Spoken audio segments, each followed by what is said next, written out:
जिजाऊ मातेनं छत्रपती शिवाजी महाराजांना घडवलं. त्यांच्या नावाविषयी देशातील प्रत्येक नागरिकांच्या मनात आदराचं स्थान आहे. त्यांच्या नावानं कंत्राटदार कंपनी काढून एखादा कंत्राटदार भ्रष्टाचार करीत असेल तर राज्य सरकारनं त्याला जिजाऊंचं नाव तरी वापरू दिलं नाही पाहिजे. त्यानं केलेल्या भ्रष्टाचाराची चौकशी केली पाहिजे, अशी मागणी भाजपचे माजी केंद्रीय मंत्री कपिल पाटील यांनी केली आहे. त्यांनी निलेश सांबरे यांच्या नावाचा उल्लेख न करता त्यांच्यावर निशाणा साधलाय. ज्या जिजाऊ मातेनं छत्रपती शिवाजी महाराजांना घडवलं, त्यांच्या नावाविषयी देशातील प्रत्येक नागरिकांच्या मनात आदराचं स्थान आहे. त्यामुळे पाटील यांनी वाडा रस्ते कामात भ्रष्टाचार असल्याचं सांगत संबंधित कंत्राटदारानं ज्या पक्षात प्रवेश केला त्याच पक्षाचे आमदार शांताराम मोरे यांनी नागपूर अधिवेशनात विधिमंडळात उत्तर दिलं आहे की संबंधित ठेकेदाराला तात्काळ आम्ही ब्लॅकलिस्ट करतो. दुर्दैवानं ते झालं नाही. आता झालं नाही तर आंदोलनाच्या वेळी श्रमजीवी संघटनेला जिल्हाधिकाऱ्यांनी पत्र दिलं. तत्कालीन बांधकाम मंत्री चव्हाण यांनी जे आश्वासन दिलं होतं त्याप्रमाणे आम्ही कारवाई करू असं आश्वासन दिले. जे पत्र श्रमजीवी संघटनेनं व्हायरल झालं तेच पत्र आपण वाचलं. त्या अनुषंगानं संबंधित कंत्राटदाराच्या विरोधात कारवाई झाली पाहिजे. दरम्यान ठाणे भिवंडी कल्याण मेट्रोचं काम ठाणे ते भिवंडी दरम्यान झाले. भिवंडीतून हे काम अंडरग्राउंड केलं जाणार आहे. त्यानंतर कल्याण दुर्गाडी ते सहजानंद ऐवजी तो मार्ग कल्याण बिर्ला मार्गे स्टेशनला जाणार आहे. त्याचा DPR तयार करण्यात आला आहे किंवा नाही याची माहिती घेतली जाणार आहे. मात्र या मेट्रो मार्गाचं काम महाविकास आघाडी सरकारमुळे रखडलं असल्याचा आरोपही पाटील यांनी केलाय. महाराष्ट्रातील भगिनींना आधार देणारी राज्य शासनाची मुख्यमंत्री माझी लाडकी बहीण योजना. या योजनेअंतर्गत अल्प उत्पन्न गटातील 21 ते 65 वयोगटाच्या भगिनींना मिळणार दरमहा 1500 रुपयांची मदत. अर्ज करण्यासाठी 31 ऑगस्ट 2024 पर्यंत मुदतवाढ. कुटुंबाचं वार्षिक उत्पन्न 2.5 लाख रुपयांपेक्षा कमी असलेल्या महिला पात्र. कुटुंबाकडे पिवळं किंवा केशरी रेशन कार्ड असल्यास उत्पन्नाचा दाखला आवश्यक नाही. पांढरं रेशन कार्ड असेल किंवा रेशन कार्ड नसेल तर कुटुंबाचं वार्षिक उत्पन्न 2.5 लाखांपेक्षा कमी असल्याचा दाखला आवश्यक. योजनेसाठीचा ऑनलाईन अर्ज नारी शक्ती दूत ॲपवरून किंवा पोर्टलवर भरता येईल. ज्या भगिनींना ऑनलाईन अर्ज भरता येत नसेल त्यांच्यासाठी अंगणवाडी, ग्रामपंचायत, वॉर्ड ऑफिस, सेतू सुविधा केंद्रामध्ये किंवा आशाताई बचत गटाच्या CRP यांची मदत उपलब्ध. आता आपल्याला अभिमानानं म्हणता येईल, सुखी आणि सुरक्षित आहे माझी लाडकी बहीण.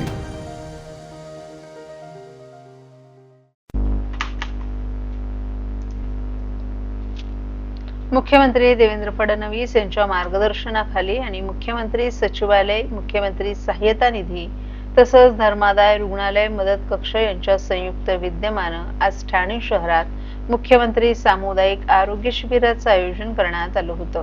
या उपक्रमास कोकण पदवीधर मतदारसंघाचे आमदार निरंजन डावखरे यांचा पुढाकार लाभला, ज्यामध्ये गरजू नागरिकांपर्यंत मोफत आणि दर्जेदार आरोग्य सेवा पोहोचवण्याच्या उद्देशानं दर महिन्याच्या शेवटच्या रविवारी हे शिबिर आयोजित करण्यात येत आहे.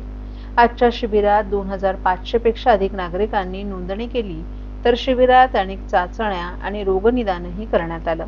यावेळी तज्ञ डॉक्टरांकडून सविस्तर तपासणी करून आवश्यक रुग्णांसाठी शस्त्रक्रियेची सुविधा पुरवण्यात येणार आहे.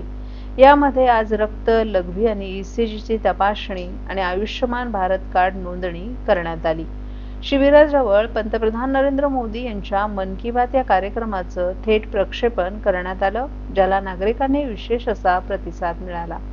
या कार्यक्रमाच्या उद्घाटनाप्रसंगी सहकार विद्या प्रसारक मंडळ, सेकंडरी स्कूलचे पदाधिकारी, मान्यवरही उपस्थित होते, ज्यामध्ये संस्थेचे अध्यक्ष डॉक्टर अमोल भानुशाली, उपाध्यक्ष चंद्रकांत विघाटे, सचिव मधुकर पाटील, खजिनदार प्रदीप म्हात्रे यांनी विशेष हजेरी लावली.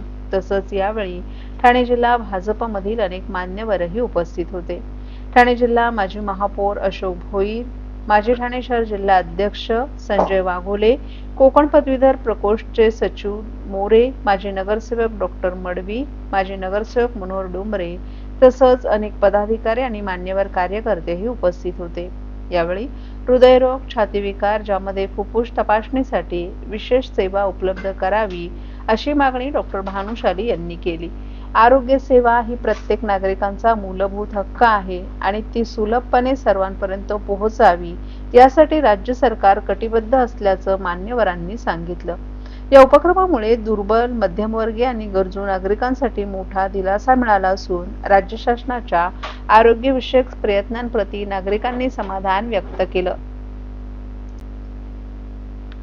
ठाणे महापालिकेच्या छत्रपती शिवाजी महाराज रुग्णालयात रुग्णांची संख्या वाढत चालली असून कामाच्या अतिरिक्त ताणामुळे रुग्णालयाच्या बाह्य रुग्ण सेवा कोलमडण्याची शक्यता आहे.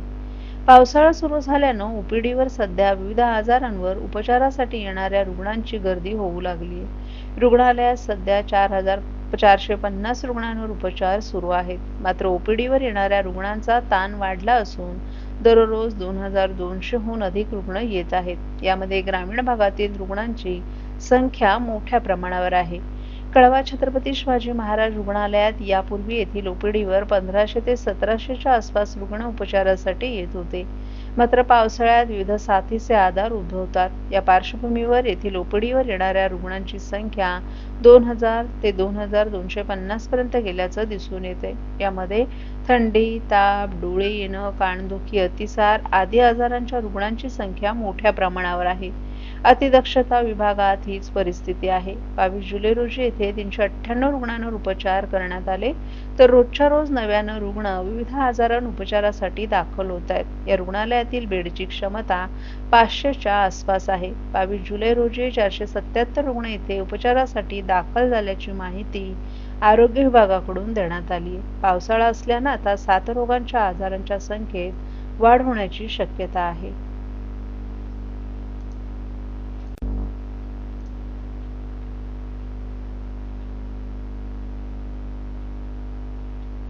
पावसाळ्यात अनेक भागांमध्ये शेवाळ येतं आणि तो भाग निसरडा होतो. त्यावरून पाय घसरून अपघात होण्याची भीती असते. अशाच प्रकारे ठाण्यातील कोकणेपाडा परिसरातील बिरसा मुंडा चौक ते काशीनाथ घाणेकर चौक दरम्यान पदपथ आणि सायकल ट्रॅक जवळ आलेल्या शेवाळामुळे अपघात होण्याची भीती व्यक्त होते. या समस्येकडे प्रशासनाचे लक्ष वेधण्यासाठी काल काँग्रेसच्या नेत्यांनी हातात झाडू घेऊन साफसफाई करत गांधीगिरी स्टाईलनं आंदोलन केले. कोकणीपाडा परिसरातील बिरसा मुंडा चौक ते काशीनाथ घाणेकर चौक दरम्यान पदपथ आणि सायकल ट्रॅकची उभारणी पालिका प्रशासनानं केली आहे. संजय गांधी राष्ट्रीय उद्यानाचा परिसर असल्यानं हा परिसर हिरवागार आहे. त्यामुळे सकाळ आणि संध्याकाळच्या वेळेत अनेक जण इथे फेरफटका मारण्यासाठी येत असतात. काही जण सायकल ट्रॅकवर सायकल चालवतात. त्यामुळे सकाळ आणि सायंकाळी येथे नागरिकांची वर्दळ असते. या भागातील पदपथ आणि सायकल ट्रॅक जवळ आलेल्या शेवाळ्यानं अपघात होण्याची भीती आता व्यक्त होते. या शेवाळामुळे हा परिसर निसरडा झालाय. शेवाळाच्या निसरड्या थरामुळे सकाळ आणि संध्याकाळी फेरफटका मारण्यासाठी येणारे ज्येष्ठ नागरिकांसह अनेक तरुण नागरिक घसरून पडतायत. बदलतं ठाणं अशी घोषणा करणाऱ्या महापालिकेचा या परिसराकडे मात्र साफसफाईच्या बाबत पूर्णतः दुर्लक्ष आहे. या विरोधात आता काँग्रेसचे ठाणे शहर अध्यक्ष विक्रांत चव्हाण, प्रवक्ते राहुल पिंगळे यांच्यासह कार्यकर्त्यांनी रस्त्यावर उतरून गांधीगिरी स्टाईलनं आंदोलन केलं. नागरिकांच्या तक्रारी लक्षात घेत ठाणे काँग्रेसचे अध्यक्ष विक्रांत चव्हाण आणि प्रवक्ते राहुल पिंगळे यांनी आपल्या कार्यकर्त्यांसह स्वतः झाडू हातात घेऊन पदपथ आणि सायकल ट्रॅकची साफसफाई केली. तसंच ब्लिचिंग पावडर टाकून स्वच्छतेचाही संदेश दिला. यावेळी ठाणे काँग्रेसचे पदाधिकारी आणि कार्यकर्तेही मोठ्या संख्येनं या आंदोलनात सहभागी झाले होते. या उपक्रमामुळे एकीकडे प्रशासनाच्या हलगर्जीपणावर प्रकाश पडलाय, तर दुसरीकडे राजकीय जबाबदारीनं काँग्रेस पक्षाकडून जनतेसाठी पुढाकार घेतला जातोय. महानगरपालिका प्रशासनाला सांगतोय की या ठिकाणी योग्य ती व्यवस्था केली पाहिजे, परंतु कुठल्याही प्रकारची व्यवस्था या ठिकाणी केली गेली नाही. त्यामुळे ठाणे काँग्रेस या ठिकाणी रस्त्यावरती उतरलेली आहे. आम्ही या ठिकाणी स्वखर्चाने ब्लीच पावडर या ठिकाणी टाकलेली आहे आणि ब्लीच पावडर टाकून हा पूर्ण पदपथ आम्ही या ठिकाणी साफ केलेला आहे. परंतु ठाणे महानगरपालिका प्रशासनाला आमचा इशारा आहे की ठाणे नगरपालिकेचे नगर अभियंता असतील, ठाणे महानगरपालिकेचे उपायुक्त असतील, ठाणे महानगरपालिकेचे अतिरिक्त आयुक्त असतील, या विभागाचे सहाय्यक आयुक्त असतील किंवा इकडचे CSI असतील, की हा विषय त्यांनी गांभीर्याने या ठिकाणी घेतला पाहिजे. पुढच्या रविवारपर्यंतचा अवधी यांना ठाणे काँग्रेसच्या माध्यमातून देण्यात येतोय की सुस्थितीत आणि चालण्यायोग्य या ठिकाणी हा पदपथ असेल, सायकल ट्रॅक असेल, हा ठिकाणी झाला पाहिजे. अनावश्यक वाढलेली ती झाडी आहे त्या ठिकाणी काढून टाकली पाहिजे. तुम्ही सांगतो की स्मार्ट सिटी मिशनच्या अंतर्गत कचऱ्याचे डबे लावलेले आहेत, हे त्या ठिकाणी कोलमडलेले आहेत, झाडांच्या कापण्या त्या ठिकाणी झालेल्या नाहीत. नाहीतर ठाणे काँग्रेस रविवारपर्यंत या गोष्टी जर घडल्या नाहीत तर या ठिकाणी या अधिकाऱ्यांसाठी एक स्पर्धा आयोजित करेल की या अधिकाऱ्यांनी त्या ठिकाणी कोकणी पाड्यापासून ते बिरसा मुंडा चौकापर्यंत आम्हाला चालून दाखवायचं आणि ठाणे काँग्रेसच्या माध्यमातून 5,000 रुपयाचं बक्षीस या अधिकाऱ्यांना या ठिकाणी देण्यात येईल.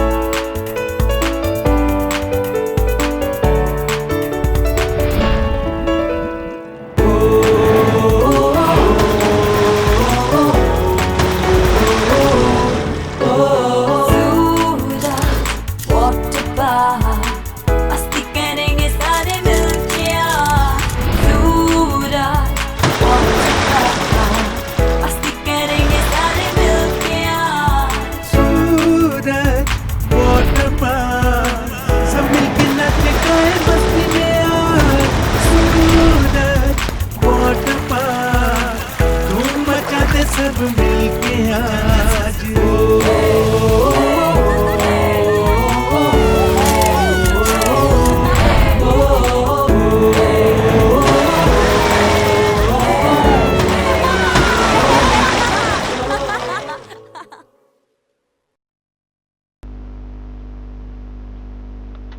दिवा येथील कचराभूमी 5 वर्षांपूर्वी बंद करण्यात आली असली तरी त्या ठिकाणी कचऱ्याचे ढीग कायम असून या कचऱ्याची शास्त्रोक्त पद्धतीने विल्हेवाट लावून ही जमीन पूर्ववत करण्याचा निर्णय यापूर्वीच घेतला होता.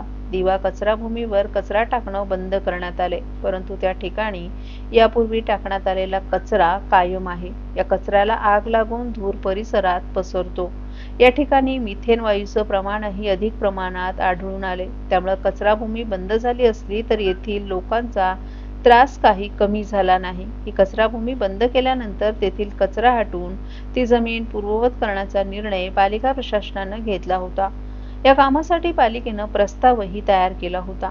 या कामासाठी पालिकेनं निविदा प्रक्रिया राबवून ठेकेदाराला कामाचा कार्यादेश नुकताच दिलाय.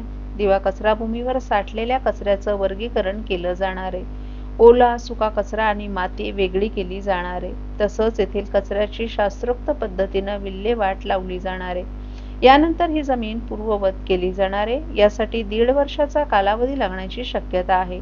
या कामासाठी तब्बल 77 कोटींचा खर्च केला जाणार आहे. या ठिकाणी आजच्या घडीला 11 लाख मेट्रिक टन कचरा असल्याचा दावाही पालिकेनं केलाय. 1.5 वर्षानंतर ही जमीन पूर्वी जशी होती तशीच मोकळी करून दिली जाणार आहे. या वृत्तास ठाणे महापालिकेचे उपायुक्त मनीष जोशी यांनीही दुजोरा दिलाय. तसंच ही जमीन खासगी मालकीची आहे, मात्र त्या जमिनीवर जैवविविधता उद्यान उभारण्याचे आम्ही प्रस्ताव देणार असल्याचंही त्यांनी स्पष्ट केलंय.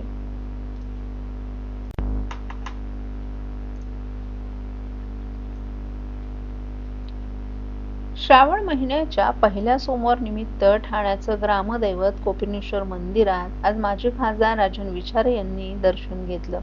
त्यांनी मंदिर परिसरातील इतिहास आणि भक्तांची श्रद्धा यांचा उल्लेख करताना हे मंदिर सुमारे 635 वर्ष जुनं असल्याचं सांगितलं. यावेळी माध्यमांशी बोलताना त्यांनी सत्ताधाऱ्यांवरही जोरदार हल्लाबोल केला.